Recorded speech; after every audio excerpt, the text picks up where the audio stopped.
अभी पता चलना चाहिए 4 आवर्स ले लिया, 10 आवर्स कुछ भी ले लिया, मान लेते हैं 4 घंटा ले लिया इसको यहाँ तक पहुंचने में। लेकिन हमारा डिस्टेंस जो होगा, डिस्टेंस वह टोटल को ऐड कर देंगे तो डिस्टेंस हो जाएगा, लेकिन डिस्प्लेसमेंट हमारा हुआ 0 हुआ। क्या हुआ? 0 हो गया। हमारा डिस्प्लेसमेंट हो गया 0। तो डिस्प्लेस तो v बराबर हम लिख देंगे 0 और समय कितना हो गया 4। तो हमारा वेलोसिटी कितना हो गया 0 0 हो गया। ठीक, हमारा समय कितना हुआ 0। 0/4 को भाग देंगे तो 0 हो जाएगा। अब मान लेते हैं कि एक और उदाहरण लेते हैं। ये तो समझ में आ गया कि हमारा डिस्प्लेसमेंट वैल्यू जो वेग जो हुआ, वेलोसिटी जो हुआ हमारा 0 कैसे हो गया? क्योंकि विस्थापन हमारा फॉर्मूला होता है विस्थापन by time, displacement by time. Displacement जो हमारा 0 हो गया, 0 में किसी भी अंक से हम डिवाइड करेंगे तो 0 ही होगा। उसके बाद 4 आवर्स लिया और हमारा डिस्प्लेसमेंट, हम डिस्प्लेसमेंट जो पढ़ाए हैं उसको बढ़िया से ध्यान देना है। अब वेलोसिटी निकालने के लिए डिस्प्लेसमेंट पहले निकालना पड़ेगा। डिस्प्लेसमेंट याद आना हो पहले। अगर मान लेते हैं कि डिस्प्लेसमेंट ना दिया हो तो डिस्प्लेसमेंट हम कैसे निकाल लेंगे हम अभी बता रहे हैं। सपोज दैट मान लेते हैं, ये तो समझ में आ गया। इसमें टाइम भी दे दिया था, डिस्प्लेसमेंट भी दे दिया था, तो हम निकालें। अब मान लेते हैं कि यहाँ से कोई बच्चा चलना प्रारंभ किया ऐसे, और ये जो है मान लेते हैं कि 3 किलोमीटर चला, कितना चला 3 किलोमीटर चला, और फिर यहाँ से इधर जो चला 4 किलोमीटर चला। कितना चला 4 किलोमीटर चला। अब हम जानते हैं, हमसे वेलोसिटी पूछ रहा है, मैंने कि वेग पूछ रहा है, तो हम जानते हैं कि वेग जब अगर निकालना हो तो हमको मालूम, सबसे पहले मालूम होना चाहिए डिस्प्लेसमेंट, विस्थापन क्या है, उसके बाद समय क्या है।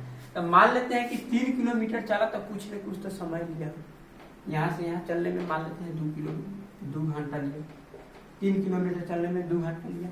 फिर यहाँ से यहाँ चला तो फिर समय कुछ लिया होगा, तो यहाँ से यहाँ भी चलने में कितना लगा समय, मान लेते हैं 3 किलोमीटर लगा। कितना लगा? 3 किलोमीटर लगा, सॉरी 3 घंटा लगा। 4 किलोमीटर चलने में कितना लगा? 3 घंटा लगा। किलोमीटर तो चला, सपोर्ट है 3 किलोमीटर चलने में यहाँ से यहाँ आने में कुछ समय लगा होगा, तो उसको हम माने हैं कि 2 घंटा लगा। फिर यहाँ से यहाँ चलने में कुछ तो समय लगा होगा, उसको हम माने हैं 3 घंटा लगा। अब मान लेते हैं कि हमको डिस्प्लेसमेंट, सबसे पहले तो डिस्प्लेसमेंट निकालना पड़ेगा। ये जब दे दिया तो हमें तो सबसे पहले विस्थापन निकालना पड़ेगा। तो विस्थापन किसको कहते हैं? जो प्रारंभिक बिंदु, प्रारंभिक स्थान स्थिति से और अंतिम स्थिति के न्यूनतम बिंदु को ही विस्थापन कहते हैं। न्यूनतम माने कि ये इनर्शियल है ना, ये जो है फाइनल पॉइंट स्थिति है, फाइनल,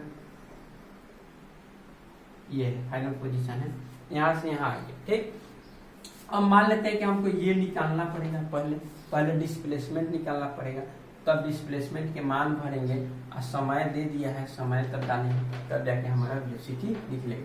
तो यहाँ पे हम निकालेंगे, मान लेते हैं कि h निकालना है, तो h बराबर क्या होता है √p² प्लस v² होता है ना।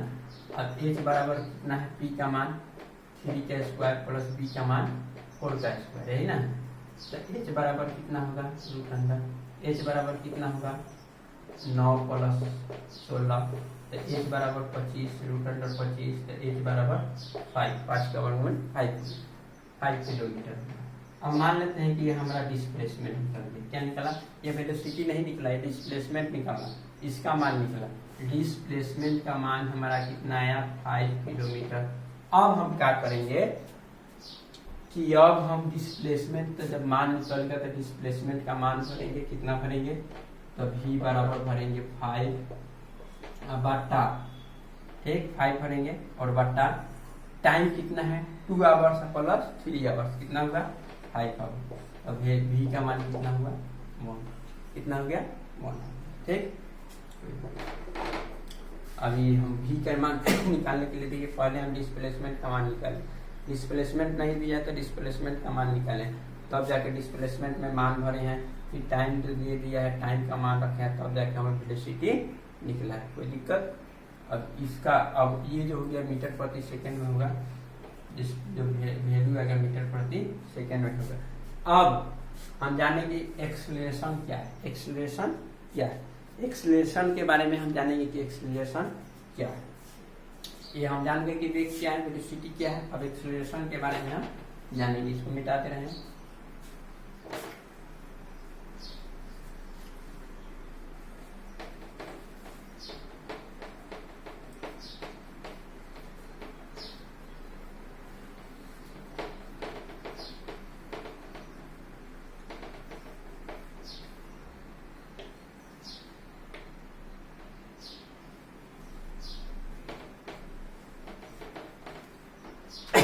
एक्सेलरेशन के बारे में हम जानेंगे। देखिए एक्सेलरेशन मैंने होता क्या है, ये व्हाट इज एक्सेलरेशन, एक्सेलरेशन है क्या, ये समझने वाला बात है। समय के साथ वेग में वेलोसिटी में परिवर्तन होता है। समय हर समय में, हर समय सेकेंड में, मिनट में, घंटा में हो सकता है।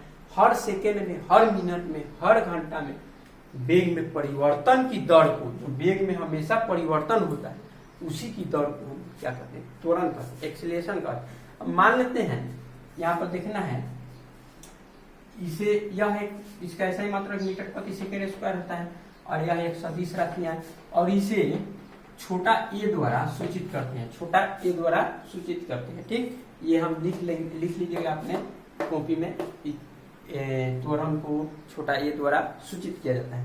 अब मान लेते हैं कि हम इसका फॉर्मूला होता है कि a equal to v by t, a ना होता है, a equal to v by T.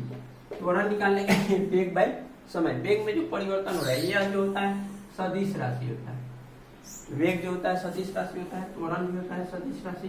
ठीक, मतलब वेक्टर, ये डायरेक्शन भी होता है इसमें, इसलिए डायरेक्शन का चिन्ह है। ठीक, अब मान लेते हैं कि हमको यहाँ से दिल्ली, पटना मान लेते हैं, पटना से दिल्ली जाना है, पटना से हमको दिल्ली जाना है। ठीक, पटना से दिल्ली जाना है।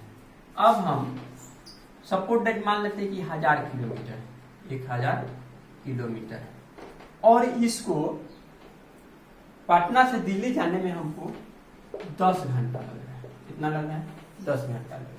तो पटना से दिल्ली जाने में हमको 10 घंटा लग रहा है। तो फॉर्मूला हम जानते हैं कि v बराबर, पहले तो v वेलोसिटी निकलेगा, v बराबर कितना होता है, डिस्टेंस बाय टाइम। कितना होता है, डिस्टेंस बाय टाइम, यही ना, डिस्टेंस बाय टाइम। तो डिस्टेंस हमारा क्या है, 1000 किलोमीटर, v बराबर 1000 किलोमीटर। अब बटा समय कितना लगा, 10 घंटा।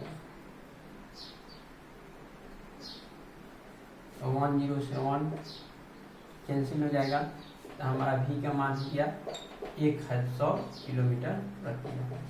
मैंने कहने का मतलब है कि 1 घंटा में यह 100 किलोमीटर दूरी तय कर रहा है। 1 घंटा में कितना दूरी तय कर रहा है, 100 किलोमीटर दूरी तय कर रहा है। अब यही इसी को हम मान लेते हैं कि पटना से हमको दिल्ली जाना है, अगर 1000 किलोमीटर है ये, हम तो जान गए कि 1 घंटा में कितना दूरी तय कर रहा है, 100 किलोमीटर दूरी तय कर रहा है। 1 घंटा में 100 किलोमीटर दूरी तय कर रहा है। तो जब 1 घंटा में, यहाँ पे आवर्स लिखते हैं, 1 घंटा में 100 किलोमीटर दूरी तय किया, ठीक, तो 2 घंटा में कितना दूरी तय करेंगे, 200 किलोमीटर दूरी तय करेंगे, कोई दिक्कत नहीं। 3 घंटा में कितना दूरी तय करेंगे, 300 किलोमीटर दूरी तय करेंगे, कोई दिक्कत। 4 आवर्स में कितना दूरी तय करेंगे, 400 किलोमीटर दूरी तय करेंगे। देखिए लगातार इसके वेग में परिवर्तन हो रहा है, लगातार होते चल जा रहा है। पहला घंटा में 100 किलोमीटर चला, फिर दूसरा घंटा में 200 किलोमीटर चला, तीसरा घंटा, देखिए वेग के परिवर्तन, यहाँ पे हम इंडिकेट पहले कर दिए, वेग में परिवर्तन लगातार हो रहा है इसका, इसी को एक्सीलरेशन कहते हैं, त्वरण कहते हैं। जब 1 घंटा में 100 किलोमीटर चला, 2 घंटा में 200 किलोमीटर, 3 घंटा में 300 किलोमीटर, 4 घंटा में 400 किलोमीटर, माने कि हमेशा इसका वेग में परिवर्तन होते चल जाए। अब देखिए इसी को 1000 दूरी, यही 1000 किलोमीटर दूरी तय करने में इसका कितना घंटा लगा, 4 3 7 2 9 1 10, माने 1000 किलोमीटर तो ये चल दिए, 1000 किलोमीटर ये चल दिए। और समय देखिए कितना लगा, 1 2 3 3 3 6 10 आवर्स, यही 10 आवर्स में यह दूरी तय करता था। देखिए करना 10 घंटा में, यह 10 घंटा में कितना दूरी तय करता था? 1000 किलोमीटर। 1000 किलोमीटर। यह 4 घंटा में, 10 नहीं 4 घंटा में, 4 घंटा में यह कितना दूरी तय कर दिया? 1000 किलोमीटर। तो इसी को हम लोग एक्सीलरेशन कहते हैं। वेग में परिवर्तन हमेशा लगातार हो रहा है। देखिए लगातार हो रहा है, वेग में परिवर्तन लगातार 1 से 2, 2 से 3, 4, 5, यानी कि लगातार इसका वेग में परिवर्तन होते चल जा रहा है। इसी को हम लोग एक्सीलरेशन कहते हैं, मतलब वेग त्वरण कहते हैं। तो 4 घंटा में 1000 किलोमीटर दूरी तय कर लिए, और यहाँ पे इसी 1000 किलोमीटर दूरी तय करने के लिए 10 आवर्स लगा था, 10 घंटा लगा। ठीक, तो अब अगले वीडियो में हम 3 गो इक्वेशन है, 3 गो इक्वेशन है, v बराबर u प्लस at, जो ये सब जो 3 गो इक्वेशन है, 3 इक्वेशन को हम 5 से 7 मिनट का वीडियो एक और अपलोड करेंगे, और उस इक्वेशन को एक एक करके प्रूव करेंगे कि v equal to u plus at कैसे आए। ग्राफीय विधि द्वारा हम सबको प्रूव करके हम वीडियो